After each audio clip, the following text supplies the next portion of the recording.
विश्वास करते हैं यस, आशीष मिलेगी आज आपको। आमीन। आइए अपने सिर पे हाथ रखें। पवित्र आत्मा जी प्रार्थना करते हैं मेरे पिता परमेश्वर के इस समय प्रभु जी जो लोग तेरे वचन का आदर कर रहे हैं इनके घर में 100 गुना बरकतें हैं यीशु मसीह में। पवित्र आत्मा ब्लेसिंग मिले यीशु मसीह के नाम में, बोलो आमीन। आमीन। आइए जल्दी से बाइबल खोलेंगे सब फटाफट। हाँ हाँ, पवित्र आत्मा आशीष दे, बोलो हालेलुया। हालेलुया। अपने पड़ोसी को एक चूंटी लगाओ, आज चूंटी मारो उसको, उसको बोलो सोना नहीं है, विश्वास कर, सोने के लिए नहीं आया यहाँ पर। चूंटी दबा के मारो उसको, आज थोड़ा चूंटी मारो दबा कर, क्योंकि आपके घर में कोई नई आशीष आने वाली है यीशु मसीह के नाम। आपने सुना, आप पहले करते थे कि न्यू पिंच, हाँ, तो परमेश्वर आशीष दे। आज बहुत सारे लोग ग्रोथ करना चाहते हैं। कितने लोग ग्रोथ करना चाहते हैं अपनी लाइफ में? कितने लोग ग्रोथ करना चाहते हैं? पवित्र आत्मा ने मुझे बताया कह रहे हैं कि बहुत सारे लोग जो हैं वो अपनी लाइफ में ग्रोथ करना चाहते हैं, लेकिन उनकी जब ग्रोथ नहीं होती तो वो इंतजार नहीं करते और वो लोग बैक स्लाइड हो जाते हैं परमेश्वर से। वो लोग चाहते हैं कि मेरी ग्रोथ हो, लेकिन बहुत बार लोगों की ग्रोथ नहीं होती। वो इस कारण से नहीं होती क्योंकि वो लोग सब्र नहीं करते, वेट नहीं करते, परमेश्वर की बातों में इंतजार नहीं करते। अपने पड़ोसी को बोलो सब्र कर, सब्र सब्र। पता है आपको, इंतजार आपका शब्द आपको समझ में नहीं आता, वेट समझ में नहीं आता, धीरज समझ में नहीं आता। यूपी में बोलते हैं अरे सब्र करना भाई, सब्र कर थोड़ा सा। आप सब्र करें, परमेश्वर बहुत कुछ करने के लिए जा रहे हैं आपके लिए। प्रभु में आना और सब्र करना जरूरी है। अगर आप प्रभु में आने के बाद सब्र नहीं करते तो आपकी लाइफ में कभी कुछ नहीं होगा। बहुत सारी लड़कियां चाहती हैं कि एक ही रात में मैं करोड़पति हो जाऊं। बहुत सारी लड़कियां, बहुत सारे लड़के चाहते हैं हम एक रात में करोड़पति हो जाएं। क्या आप चाहते हैं कि नहीं? यही चाहते हैं, और अपने आप ही नंबर डायल करते रहते हैं कहीं शादी का, अपने आप ही नंबर डायल करते रहते हैं कहीं ना कहीं के बाहर जाने का, अपने आप ही स्कीम लड़ाते रहते हैं। नहीं मिलती तो रात को ड्रीम लेते रहते हैं मैं अमेरिका जा रही हूँ। मैं कह रहा हूँ कि आपकी ग्रोथ ऐसे नहीं होने वाली, आपके ख्वाबों से नहीं होने वाली, आपके सोचने से नहीं होने वाली। कहते कि प्रार्थना करने से होने वाली है, और परमेश्वर में आने के बाद कहता विश्वास करने से होने वाली है, सब्र करने से होने वाली है। लेकिन बाइबल चाहती है कि उन लोगों की ग्रोथ होती है जो अनॉइंटिंग प्लेस पर आ जाते हैं, अनॉइंटिंग प्लेस की पहचान करते हैं। आप सुनो कि अंधे भिखारी को परमेश्वर ने जन्म से अंधा बनाया। आप समझ रहे हैं कि नहीं? वो कह रहा है कि मुझे जन्म से अंधा बनाया, लेकिन वो परमेश्वर की सच्चाई को नहीं जानता। आज जन्म से लंगड़े हैं, बहरे हैं, टूंडे हैं, लेकिन वो परमेश्वर की सच्चाई को नहीं जानते, लेकिन वो परमेश्वर के अनॉइंटिंग प्लेस को नहीं जानते। यहाँ पर अंधे भिखारी को किसी ने उठाकर ऐसे स्थान पर बिठा दिया कि यहाँ से यीशु निकलने वाला है, और यहाँ से अनॉइंटिंग प्लेस, कहता है ये अनॉइंटिंग प्लेस है जहां से यीशु निकले। क्या वो अनॉइंटिंग प्लेस नहीं है? कह रहा है जहां पर कहता है कि एक अभिषिक्त व्यक्ति आपके घर के बाजू से निकल जाए, वो मोहल्ला कह रहा है कि अनॉइंटिंग से भर जाता है यीशु मसीह के नाम में। अगर आप सेंट लगाकर निकले और पास में से निकल जाएं तो क्या खुशबू फैलेगी? नहीं फैलेगी। या तो उसी समय उस अंधे भिखारी को मालूम हुआ कि यहाँ से कहते ये अनॉइंटिंग प्लेस है और मुझे यहाँ ये अनॉइंटिंग प्लेस छोड़ना नहीं है, और उसी समय वो सब्र कर कर बैठ गया। लेकिन उसका सब्र तोड़ने के लिए शैतान ने बहुत सारे लोग भेजे और उसी समय उसको डांटा और उसको कहा क्या क्या कर रहा तू यहाँ बैठकर? कुछ नहीं होने वाला, कुछ नहीं होने वाला, कोई तुझे चंगा नहीं करने वाला, कोई तेरे लिए लाइफ में काम नहीं होने वाला। और उसने उस जगह को छोड़ा नहीं। उसने कहा मैं इस प्लेस को छोड़ने वाला नहीं हूं। कहता मुझे मालूम हो गया है इसी प्लेस से मेरी आंखें खुलने वाली है यीशु मसीह के नाम में।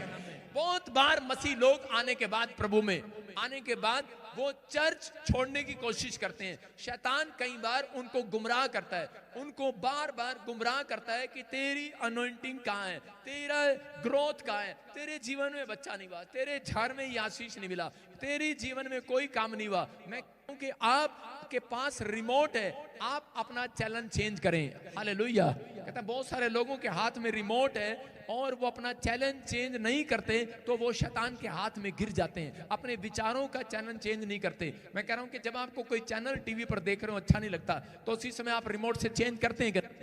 जो विचार आपको गिरा रहे हैं, जो व्यक्ति आपको गिरा रहा है, मैं कह रहा हूं आज अपने पड़ोसी से हाथ मिलाओ और उसको बोलो कि चल चैलेंज चेंज कर दे अपना।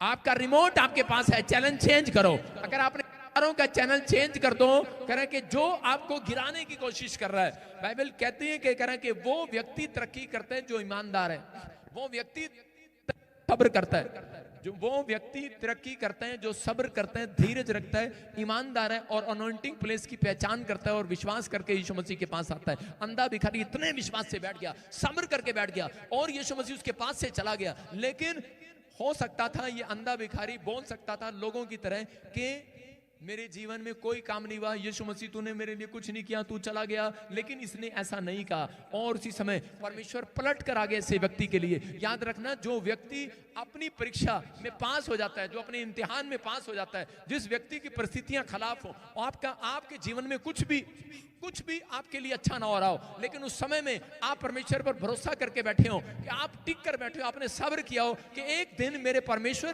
पास वापिस पलट कर जरूर आएंगे। अगर वो अंधे भिखारी के पास पलट कर आ सकते हैं तो वो मेरे पास भी आ सकते हैं। मैं कह रहा हूं आज रात मेरा परमेश्वर ऐसे लोगों के लिए जरूर पलटेगा यीशु मसीह के नाम में। वो ब्लेसिंग देने के लिए आपके पास आना चाहते हैं, वो आशीष देने के लिए आपके पास आना चाहते हैं। क्या आप तैयार हैं चर्च लेने के लिए? कह रहा ये आशीष आपके लिए। लेकिन उन व्यक्तियों के जीवन में कह रहा आशीष नहीं आती जो अपना सही डिसीजन नहीं लेते। अंधे भिखारी ने सही डिसीजन ले लिया। इजरायलियों के पास कह रहे आशीष थी लेकिन वो एक सही डिसीजन नहीं ले पाए। कारण क्यों?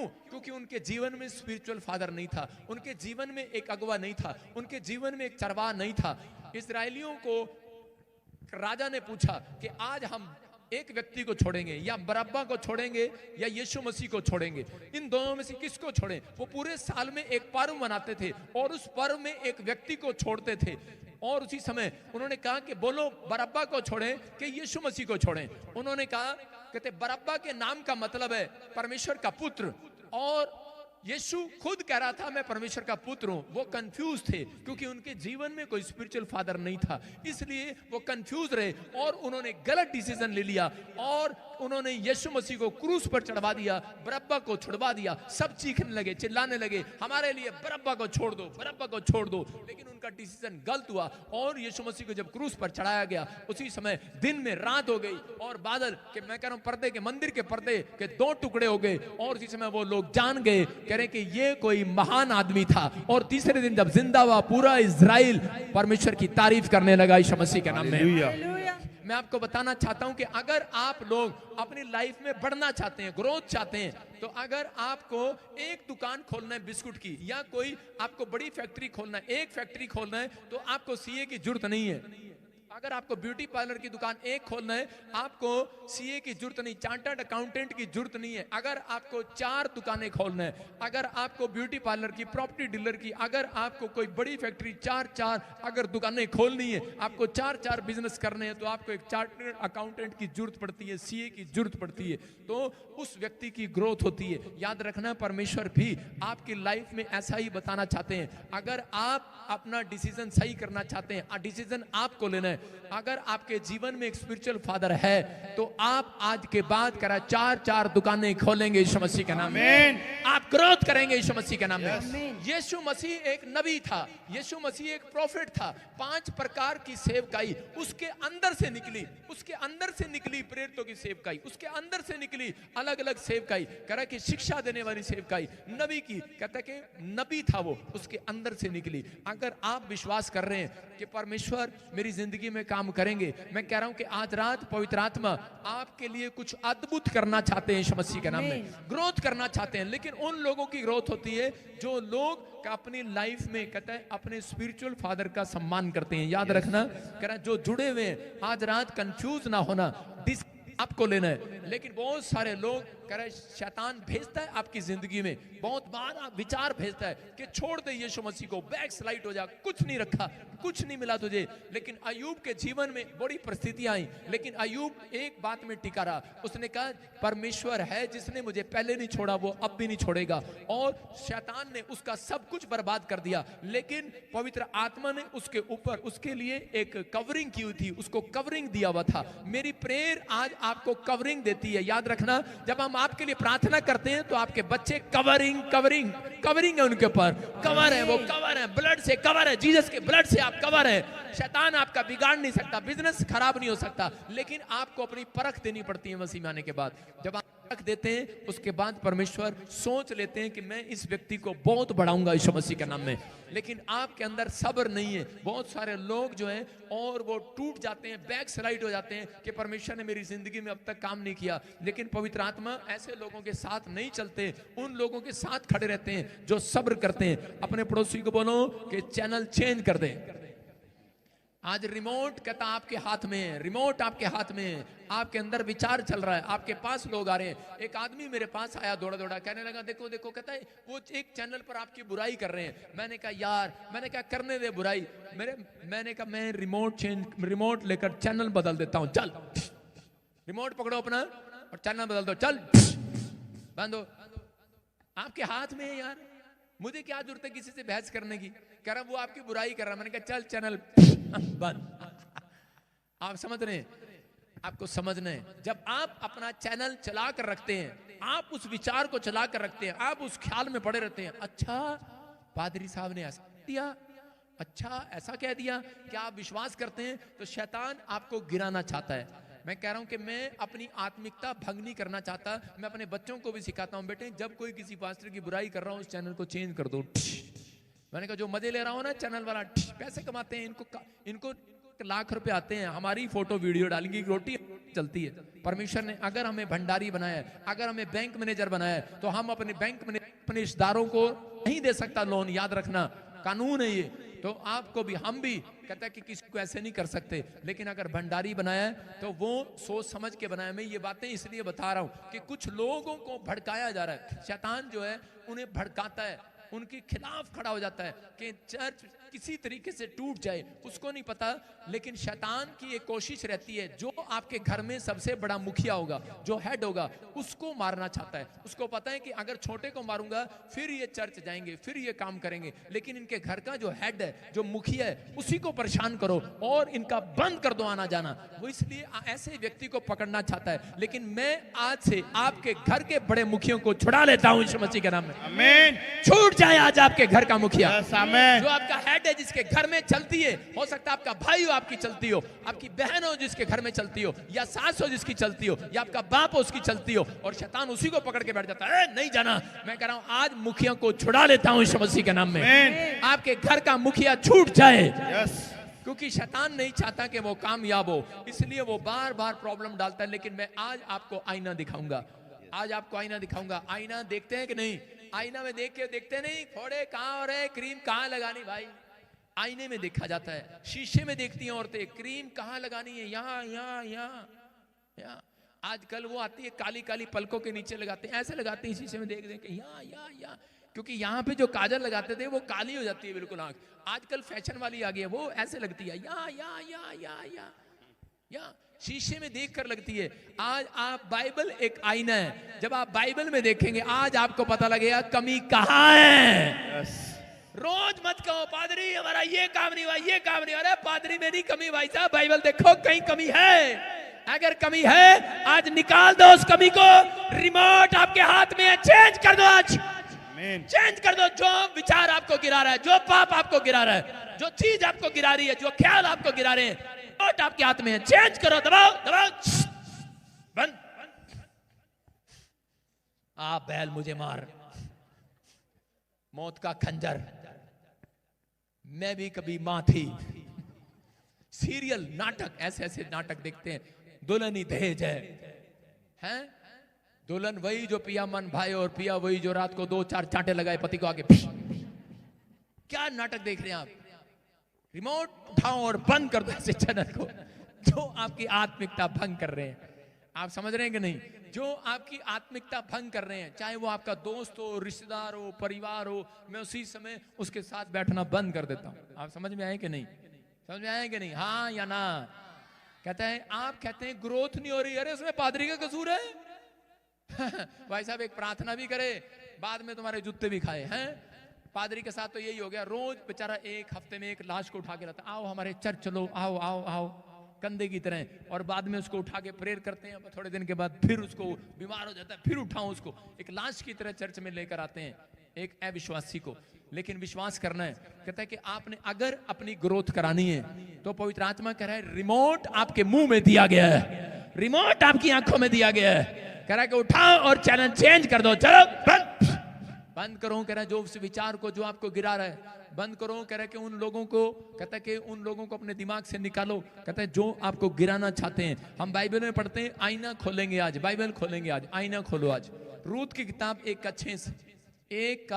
से लेकर 6 तक पढ़ेंगे। हाँ पढ़ो, देखो। जिन दिनों में न्यायी लोग न्याय करते थे उन दिनों में देश में अकाल पड़ा। तब यहूदा के बैतलहम का एक पुरुष अपनी स्त्री और दोनों पुत्रों को संग लेकर मोआब के देश में परदेशी होकर रहने के लिए चला। उस पुरुष का नाम एलीमलेक और उसकी पत्नी का नाम नोमी और उसके 2 बेटों का नाम महलोन और किल्योन थे।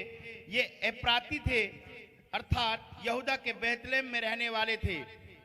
वे मोआब के देश में आकर वहां रहे और नोमी का पति एलीमलेक मर गया और नोमी और उसके दोनों पुत्र रह गए और उन्होंने एक मोआबी स्त्री से विवाह कर लिया।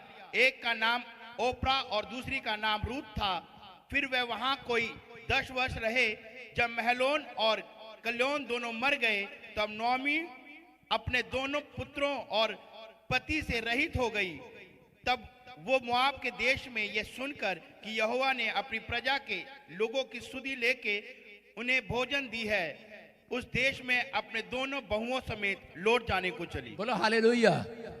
आप सुन रहे हैं, यहाँ पर एक नाओमी नाम की औरत है और ये बेतलेहम के अंदर रहती है। बेतलेहम का मतलब है रोटियों का घर, दया का घर, आनंद का घर, बरकतों का घर, शांति का घर। कहते बेतलेहम का मतलब है दया का घर, आनंद का घर, रोटियों का घर, करे शांति का घर। ये बेतलेहम के अंदर रहती है। लेकिन एक दिन अकाल पड़ गया बेतलेहम के अंदर और उसी समय इस औरत ने अपने पति के साथ और 2 बच्चों के साथ, 4 मेंबर थे ये, इन्होंने बेतलेहम छोड़ने का फैसला लिया। रोटियों के घर, दया के घर, आनंद के घर को छोड़ने का फैसला लिया। लेकिन ये डिसीजन नहीं ले पा रहे थे कि हम कहां जाएं, कहां हमारी रोटियां मिलेंगी। तो उसी समय शैतान ने इनके विचारों में डाला, मोआब देश चले जाओ। मोआब देश का मतलब है ना उम्मीद का घर, निराशा का घर, कलेश का घर, विपत्ति का घर। और इन्होंने मोआब देश में जाने की सोचा। आपको विश्वास करना है कि मोआब देश में नाओमी के घर में अकाल पड़ गया। हो सकता है आपके जीवन में कोई अकाल पड़ गया हो, नौकरी ना मिली हो, घर ना मिला हो, रोटियां डबल ना हो रही हो, बिजनेस ना चंगे ना हो रहे हो। उसी समय शैतान आपके विचारों में बोलता है कि छोड़ दे इस घर को, छोड़ दे चर्च को, छोड़ दे कलीसिया को, छोड़ दे यीशु मसीह को। लेकिन नाओमी ने ये डिसीजन गलत लिया और उसने मोआब देश में जाने का फैसला ले लिया। जब वो मोआब देश में गई और उसके बाद कहते हैं कि उसने वहां पर मोआब देश में 10 साल लग गए उसको सेट होते होते। 10 साल सिचुएशन खराब थी, डिसीजन लेने में उसने एक सही राइट डिसीजन नहीं ले पाई और उसने उसी समय मोआब देश में फैसला ले लिया। जब मोआब देश के अंदर गई, जाते ही वहां पर उसी समय उसके जीवन में एक भूचाल आया। उसके बच्चों ने शादी कर लिया अन्य जाति लड़कियों से और उसके बाद 10 साल तक उनका कुछ नहीं बिगड़ा। 10 साल तक। क्यों? क्योंकि वो 10 साल तक सेट होने में उन्हें टाइम लग गया था। उन्होंने कोठी बनाई, 10 साल तक बिजनेस सेट किया, बच्चों का ब्याह किया। जब सब कुछ सेट हो गया उसके बाद शैतान ने उन पर हमला करना शुरू किया। याद रखना, जब आपका सब कुछ सेट हो जाता है उसके बाद शैतान हमला करना शुरू करता है। और उसने हमला किया और जब वो मोआब देश में चली गई उसी समय 10 साल के बाद उसका पति मर गया, उसके दोनों बच्चे मर गए, तीनों मर गए और तीनों औरतें विधवा हो गई। मतलब 10 साल के अंदर उनके साथ ऐसा हो गया। लेकिन हो सकता है आज आपने भी, किसी ने भी कलीसिया छोड़ने का फैसला कर लिया हो। कोई कह रहा हूं कि यीशु मसीह को छोड़ने का फैसला कर लिया हो कि मेरे जीवन में कोई काम नहीं हुआ, मैं अब अपने स्पिरिचुअल फादर भी छोड़ दूंगा, मैं चर्च को भी छोड़ दूंगा, मैं नहीं आऊंगा, डिसीजन ले लिया हो। लेकिन बाइबल बताती है इस बात के लिए कि आपकी ग्रोथ वहां नहीं है। अगर जब व्यक्ति अपने जीवन में छोड़ने का फैसला लेता है यीशु मसीह को, या फिर उसके बाद कह रहा कि कलीसिया को छोड़ने का फैसला लेता है, उसके बाद जीवन में बर्बादी होनी शुरू होती है। याद रखना, बर्बादी के दिन शुरू होते हैं। 10 साल कहते इसने जब कलीसिया को छोड़ा, उसके बाद जब इसने रोटियों के घर को छोड़ा, नाओमी ने दया के घर को छोड़ा, 10 साल तक इसका कुछ नहीं बिगड़ा, लेकिन ये बड़ी चौड़ी हो रही थी कि 10 साल तक मेरा कुछ नहीं हुआ, मैं तो बहुत अच्छे जगह पर हूं, मैं तो बहुत सेटल हूं। लेकिन सेटल होना कोई बड़ी बात नहीं है, सेवकाई करना बड़ी बात नहीं है, बड़ा प्रॉफिट बनना बड़ी बात नहीं है, बड़ा करे के अपोस्टल बनना बड़ी बात नहीं है, करे के बड़ा करे अपने आप को बिजनेसमैन बनना बड़ी बात नहीं है, कोठी लगाना बड़ी बात नहीं है। विदेश चले गए बच्चे, आपने बड़ी कोठी लगा ली, लेकिन करे के बड़ी बात यह कि आपके घर में शांति नहीं है, आपके घर में कलेश है, आनंद नहीं है, क्योंकि ना उम्मीद है, निराशा आपके हाथ है। इसके साथ कहते हैं ऐसा ही प्रॉब्लम हुआ कि 10 साल के अंदर जो इसने पैसा कमाया, जो इसने कोठी लगाई, जो इसने घर बसाया, बच्चों का ब्याह किया, लेकिन ये अपने जीवन में शांति नहीं देख पाए, ये उस जीवन में लंबी उम्र नहीं जी पाए, और जिसमें पूरी फैमिली मर गई, तबाह हो गई। पूरी 3 के 3 आदमी घर में मर गए, बर्बाद हो गए अपने जीवन में। अगर आप पैसा कमाएं और उसका टेस्ट ना कर पाए तो उसका कोई फायदा नहीं है। याद रखना, मैं कह रहा हूं, अगर आप बड़ी कार खरीद लें, अगर आप बड़ी बिल्डिंग बना लें, लेकिन अगर आप लंबा जीवन ना जिए तो उसका कोई फायदा नहीं है। याद रखना, ये परमेश्वर उन लोगों से बात कर रहा है जिनको शैतान विचारों में रोज डालता है, जिनको बोलता है, कह के आकर छेड़ता है कि नहीं, छोड़ दे तू उस कलीसिया को, छोड़ दे तू उस घर को, तेरे जीवन में क्या हुआ, कुछ नहीं मिला, तुझे बीमार पड़ गई, तेरे साथ ये हो गया। हो सकता है आज आपके विचारों में भी ऐसे बातें आपको शैतान डाल रहा हो कि नहीं, तो आप भी किसी के बहकावे में आ रहे हो। लेकिन मैं कह रहा हूं कि नाओमी का जो बुरा हाल हुआ वो 10 साल के बाद हुआ। बहुत समय में, थोड़े दिन के बाद कहता लोगों के जीवन में प्रॉब्लम आना स्टार्ट हो जाता है। बहुत सारे लोगों के जीवन में प्रॉब्लम आनी शुरू हो जाती है। एक बार एक हाथी था और वो दलदल में गिर गया। जब वो दलदल में गिरा तो उसी समय कि राजा ने कहा इसको क्रेन बुलाओ, रस्सी लगाओ, कुछ भी करो, उसे बाहर निकालो। बहुत कोशिश किया लेकिन बाहर नहीं निकला। जब वो बाहर नहीं निकला तो उस समय में राजा थक गया और उसने कहा छोड़ परे, मरने दे इसको। और उसी समय लोग आए और कहने लगे नहीं नहीं, कहते इसके द्वारा राजा तूने बहुत लड़ाइयां जीती हैं, इसके ऊपर तू बैठ कर जाता था, तू जंग जीता था, तो युद्ध तो नहीं जीते। ये हाथी फेमस हाथी है और इसको कहते तुझे वापस बुलाना होगा, तू इसको कहते दलदल में से निकाल, इसको कीचड़ में से निकाल। और उसी समय उसने हाथी को उस समय में कोशिश किया, लेकिन बहुत लोग आए हाथी निकालने के लिए, बड़े से बड़े, लेकिन हाथी नहीं निकाल पाए, वो फंस गया। लेकिन उस समय एक सेनापति, बुद्धिमान सेनापति बुलाया गया और बुद्धिमान सेनापति ने कहा, कहता कि जब कह रहे युद्ध में जाते थे नगाड़े बजाते थे, डूं फूं फूं बजाते थे, कहता कि तबले बजाते थे। कह रहा इसका मतलब, कहता कि वही नगाड़े वापिस लेकर आओ, वही तबले वापिस लेकर आओ और बजाओ, और हाथी के अंदर पावर आएगी और वो निकलेगा बाहर। और जब नगाड़े बजाए गए, हाथी के अंदर एक नया जोश आया और दलदल में से बाहर आ गया, बाहर। मैं कह रहा हूं याद रखना, कह रहा जितने पाप में फंसे हुए हैं, जितने कह रहा के दलदल के कीचड़ में गिरे हुए हैं, जितने बीमारी में गिरे हुए हैं, जितने अविश्वास में गिरे हुए हैं, जितने दलदल के कीचड़ में गिरे हुए हैं, जितने किसी के बहकावे में आ गए हैं कि छोड़ यार कुछ नहीं होने वाला, और लोगों के साथ कहता है कि पाप में गिरे हुए हैं, इधर उधर फंसे हुए हैं, दलदल कीचड़ में फंसे हुए हैं। मैं कह रहा हूं यीशु मसीह बादलों पर आएगा, ग्रेस एक मौका देगा, वो फिर से मौका दे रहा है। कहता नगाड़े बजाएगा वो बादलों में आकर, करा और करा नगाड़ों के साथ आएगा यीशु मसीह, नगाड़े के साथ। करा के जो कीचड़ में फंसे हुए, जो पश्चाताप कर लेंगे, वो कीचड़ में से निकाल कर उन्हें ऊपर ले जाएगा। करा आप करा उस कीचड़ में से बाहर आना चाहते हैं कि नहीं? कितने हाथी कीचड़ में फंसे हुए हैं, बाहर आना चाहते हैं? हाथी हाथ उठाओ, हाथी। इतने सारे एलिफेंट, ये सारे एलिफेंट फंसे हुए कीचड़ में, दलदल में। कोई किसी के विचारों में विचार आ रहा होगा कि आप कह रहे कि हाय मेरी जीवन में कोई आशीष नहीं है, क्या मिला प्रभु, इतने टाइम से मैं आ रहा हूं, हो सकता है कोई पाप में गिरा हो, नशे में गिरा हो, व्यभिचार में गिरा हो, किसी चीज में गिरा हो, लेकिन परमेश्वर का आत्मा आज रात आपको कीचड़ में से बाहर निकालना चाहते हैं। परमेश्वर आपको आपकी ग्रोथ करना चाहते हैं, परमेश्वर आपको वो देना चाहते हैं जो आप सपने में भी नहीं सोच रहे, लेकिन वो उस व्यक्ति को देते हैं। कह रहे जो व्यक्ति कहता है कि परमेश्वर के साथ ईमानदारी के साथ चलता है, भरोसा रखता है, कह रहा जो उसकी आज्ञा को मानता है, जो उसके भेजे हुए का आदर करता है, जो कलीसिया के साथ परमेश्वर ने आपको दिया है। याद रखना, जाते हैं आप कहीं भी जा रहे हैं, लेकिन आप इत्तेफाक से नहीं आए यहाँ पर, इतने सारे लोग, आपको परमेश्वर ने भेजा है चर्च। ये रखना, मैं आपको बता रहा हूं कि पवित्र आत्मा ने आपको भेजा है, परमेश्वर ने यहीं से, इसी चर्च से आपकी ग्रोथ करनी है, यहीं से आपको बच्चे की आशीष देनी है, यहीं से चंगाई देनी है, यहीं से जॉब देनी है, यहीं से छुटकारे देने हैं, यहीं से परमेश्वर ने आपके लिए आशीष के रास्ते खोलने हैं। पवित्र आत्मा ने आपके लिए रखा है। इसलिए कह रहे हैं जो स्पिरिचुअल फादर का आदर करता है, बाप आपका एक होना चाहिए। जब आप इस बाप के साथ जुड़े हैं तो मैं आपके लिए दुआ करूंगा, आपके लिए रास्ते खुलेंगे यीशु मसीह के नाम में। आमीन। लेकिन बहुत बार लोग सोचते हैं शायद ये मिनिस्ट्री मैंने चलाई है, ये मिनिस्ट्री मैंने खड़ी करी है, मैंने चलाया मिनिस्ट्री में। ऐसा ही मूसा के साथ ऐसा हो रहा था। उस समय में योशू जब जंग करने जाता था तो उसी समय उसके पीछे उसका बाप स्पिरिचुअल फादर उसके लिए प्रेयर करता था, और उसी समय वो हाथ उठाता था तो उसी समय वो जंग जीत रहा होता था। लेकिन एक दिन योशू जब जंग लड़ने के लिए गया तो वहां पर हार रहा था, तो उसी समय उसने अपने चेलों को कहा दौड़कर जाओ और मेरे स्पिरिचुअल फादर के पास जाओ, मूसा के पास जाओ और उसके हाथ चेक करो, उसके हाथ नीचे तो नहीं होंगे। और उन्होंने देखा मूसा थक गया और उसके हाथ नीचे थे। उसने कहा अरे तू क्या कर रहा है मूसा, तूने हाथ नीचे क्यों किए? कहता कि अरे यार, कहता मैं थक गया, कितनी देर हाथ उठाऊं। कहता कि हम जंग हार रहे हैं। उसने कहा ऐसे करो, उठाओ, मेरे हाथ पकड़ कर रखो। और उसी समय उसने कहा हारून और हूर को कहा, कहता कि तुम मेरे हाथों को छोड़ो, कहता मेरे नीचे ईंट रख दो, टोले रख दो, मेरे नीचे पत्थर रख दो। उन्होंने उसकी कांच के नीचे पत्थर रख दिए और दोनों कांचों के नीचे जब पत्थर रख दिए उसने अपने हाथ ऐसे रखे और योशू जंग जीतता चला गया यीशु मसीह के नाम में। आपको समझ में आ रहा है मैसेज का? नहीं चर्च कह रहा है कि अगर मूसा हाथ नीचे करता था तो उसी समय वो जंग हार जाया करता था, उसका स्पिरिचुअल सन जंग हार जाया करता था।